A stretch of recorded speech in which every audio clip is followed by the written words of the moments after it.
सुप्रभात प्यारे बच्चों, हिंदी की कक्षा में आप सभी का स्वागत है। पिछली कक्षा में हमने रंगोली पाठ्य पुस्तक के अंतर्गत आने वाले पाठ 2 चूहों की धमाचौकड़ी का लेखन कार्य 1 समाप्त किया था। राइट बच्चों, पिछली कक्षा में हमने लेखन कार्य 1 के अंतर्गत चित्र बनाया था। यानी कौन सा चित्र? मैंने कहा था ये आपकी मर्ज़ी पर निर्भर करता है। आप चूहों की धमाचौकड़ी से संबंधित कोई भी चित्र चिपका सकते हैं, या यदि आपकी ड्राइंग अच्छी है तो आप चित्र भी बना सकते हैं। उसके पश्चात हमने पाठांतर्गत आने वाले कठिन शब्दों का 3 बार लेखना अभ्यास किया था, और शब्दार्थ यानी कठिन शब्दों के अर्थ हमने लिखे थे। इसके पश्चात हमने विलोम शब्दों का भी अभ्यास किया था बच्चों। अब आज के इस वीडियो में हम इसके आगे का लेखन कार्य आरंभ करेंगे। यानी आज हम चूहों की धमाचौकड़ी लेखन कार्य 2 हम आरंभ करने जा रहे हैं।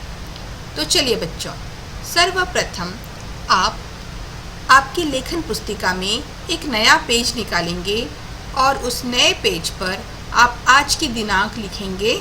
जहाँ भी कहीं आपके पास दिनांक लिखने के लिए जगह हो, लेफ़्ट साइड में, राइट साइड में, जहाँ भी हो वहाँ आप आज की दिनांक लिखेंगे, और फिर आप उपशीर्षक देंगे लिंग बदलो।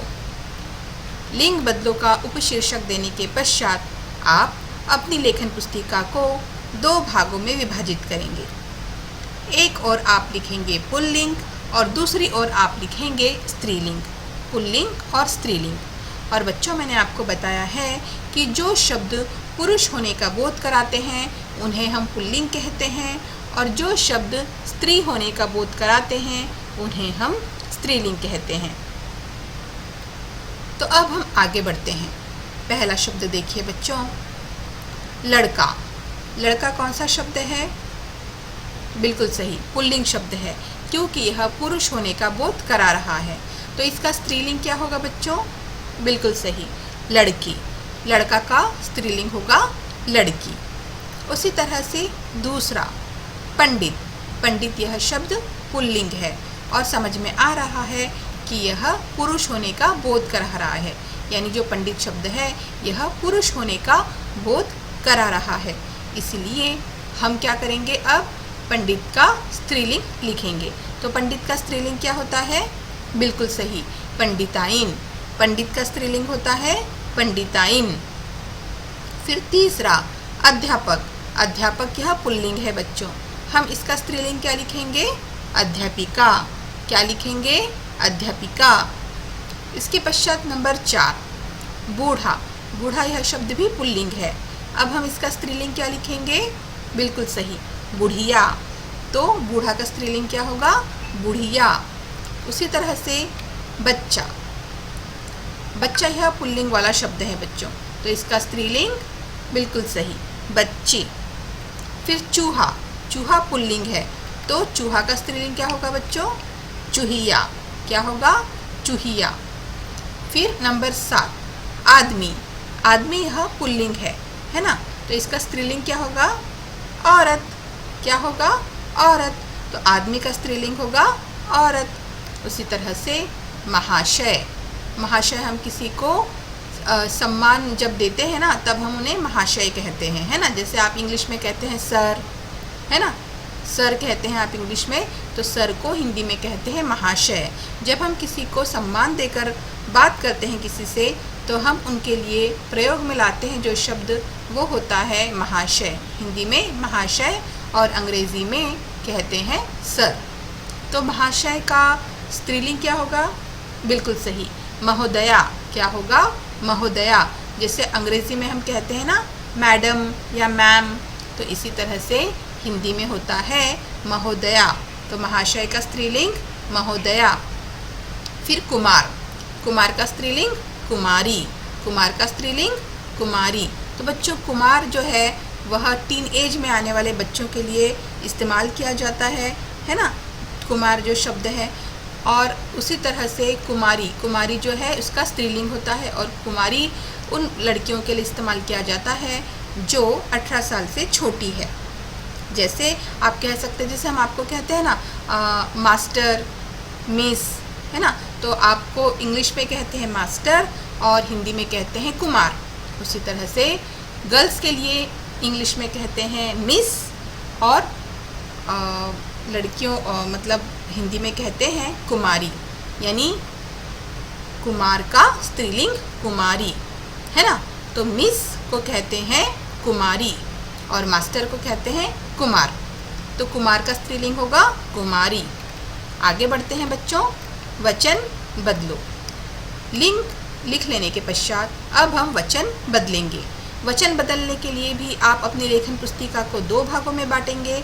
एक ओर लिखेंगे एक वचन, दूसरी ओर लिखेंगे बहुवचन। बच्चों, मैंने आपको बार बार बताया है कि एक वचन यानी क्या और बहुवचन यानी क्या। एक वचन अर्थात ऐसी चीज़ जो किसी कोई एक होने का बोध कराती है, यानी कोई एक संख्या होने का बोध कराती है। और बहुवचन यानी एक से ज़्यादा चीज़ें। बहुवचन यानी ऐसी चीज़ें जो एक से ज़्यादा होने का बोध कराती हैं। जैसे हंडी, यहाँ पर एक हंडी की बात हो रही है, इसीलिए हमने यहाँ पर एक वचन में लिखा है। और यदि उसका बहुवचन करना हो तो हंडियाँ। क्या होता है? हंडियाँ। उसी तरह से बच्चा का बहुवचन बच्चे। तो बच्चों, मैंने पिछली कक्षा में आपको बताया था कि जब हम बहुवचन करते हैं तो क्या होता है, एक वचन में यदि कोई शब्द है और वह स्त्री होने का बोध कराता है तो बहुवचन करते समय बड़ी ई की मात्रा छोटी ई हो जाती है और या लग जाता है। जैसे हंडी शब्द देखिए, हंडी, तो ये हंडी जो शब्द है ये किसका बोध करा रहा है? स्त्री होने का, स्त्रीलिंग होने का बोध कराता है। जैसे हम कहते हैं ना, हंडी दिखाई दी, मैंने हंडी फोड़ी, तो फोड़ी, देखी, ये जो शब्द है ये हम स्त्रियों के लिए इस्तेमाल करते हैं। तो इससे समझ में आ रहा है कि जो हंडी शब्द है ये स्त्री जाति का बोध करा रहा है और इसमें ड में बड़ी ई की मात्रा भी है। तो हमारे वचन बदलो के नियम के अनुसार यह बड़ी ई की मात्रा बहुवचन करते समय छोटी ई की हो जाती है, और यदि एक वचन वाला शब्द स्त्री होने का बोध कराता हो तो बहुवचन करते समय या लग जाता है। तो इस हिसाब से फिर हंडी का क्या होता है?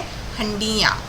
उसी तरह से बच्चा, बच्चा का बहुवचन बच्चे होता है। बच्चों, वचन बदलो के दूसरे नियम के अनुसार जब हम वचन बदलते हैं और कोई शब्द, एक वचन का जो कोई शब्द है वो पुल्लिंग होने का बोध कराता हो तो बहुवचन करते समय आ की मात्रा एक ही हो जाती है।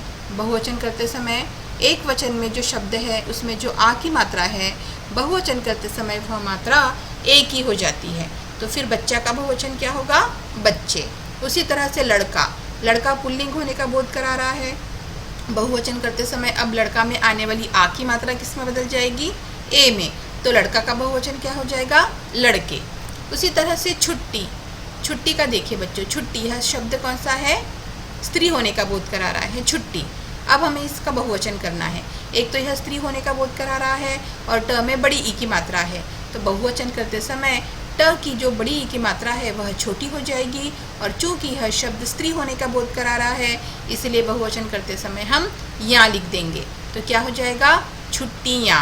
उसी तरह से रेलगाड़ी, रेलगाड़ी का हो जाएगा रेलगाड़ियाँ। और कविता, अब देखिए बच्चों कविता, अब कविता जो शब्द है यह इसमें आ की मात्रा आ रही है। देखिए कविता में त में आ की मात्रा आ रही है तो इसका ए तो हो जाएगा, इसका ए तो हो जाएगा, लेकिन चूंकि यह शब्द स्त्री होने का बोध करा रहा है तो हम वहाँ लिखेंगे ए। क्या लिखेंगे? ए, यानी ए पे हम चंद्रबिंदी लगा देंगे। तो कविता का फिर बहुवचन क्या हो जाएगा? कविताएं। क्या हो जाएगा?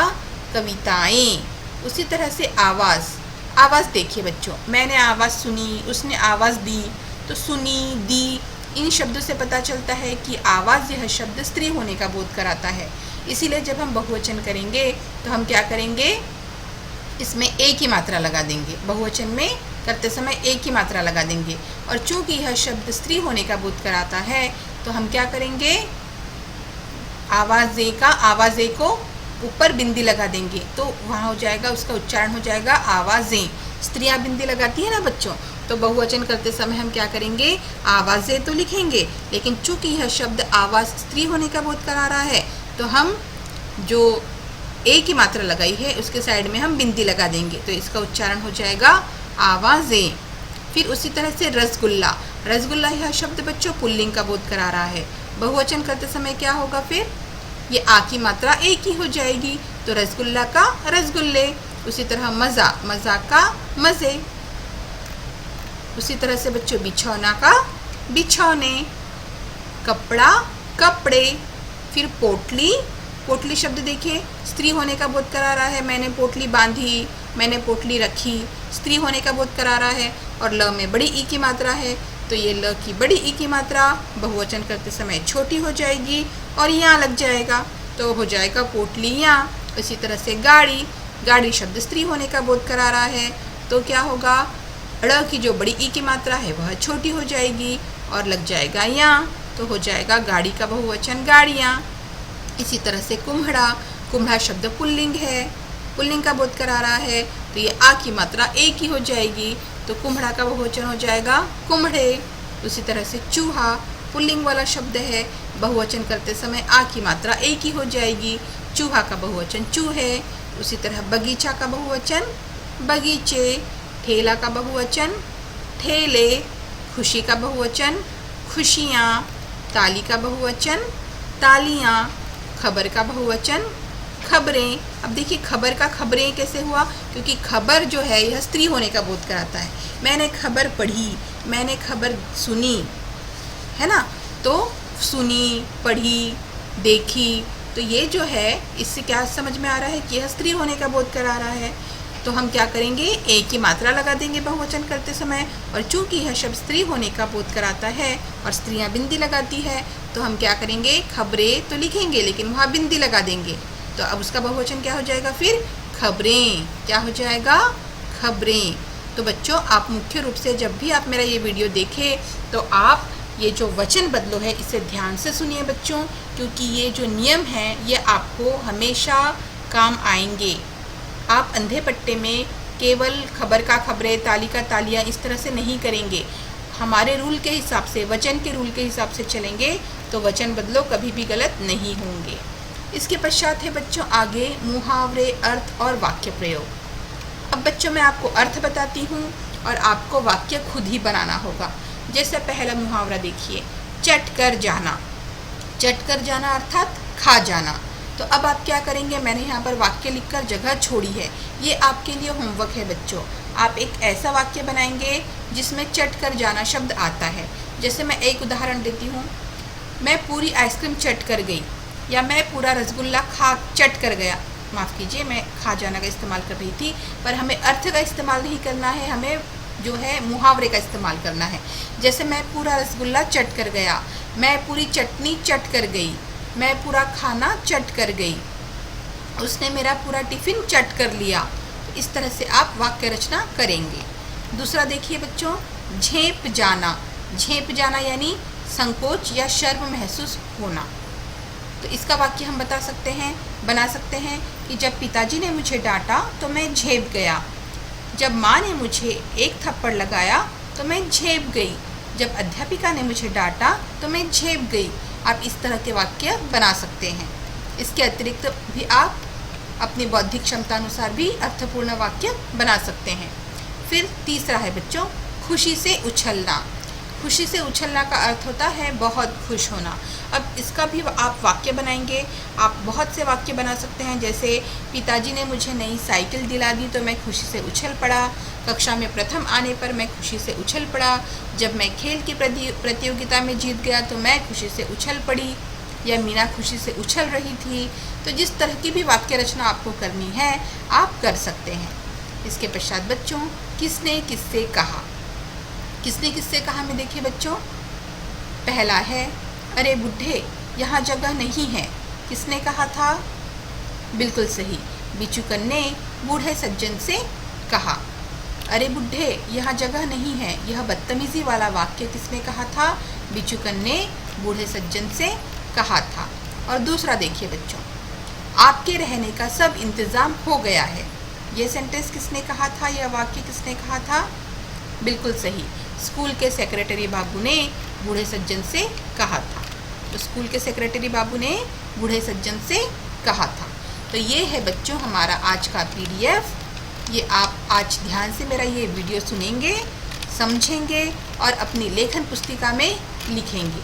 आप बार बार इस वीडियो को देखिए ताकि आपको अच्छी तरह से वचन बदलों के नियम समझ में आ जाए। तो बच्चों, आज के वीडियो में बस इतना ही है। अगली बार मैं फिर से आऊँगी एक नए विषय के साथ। तब तक के लिए धन्यवाद बच्चों।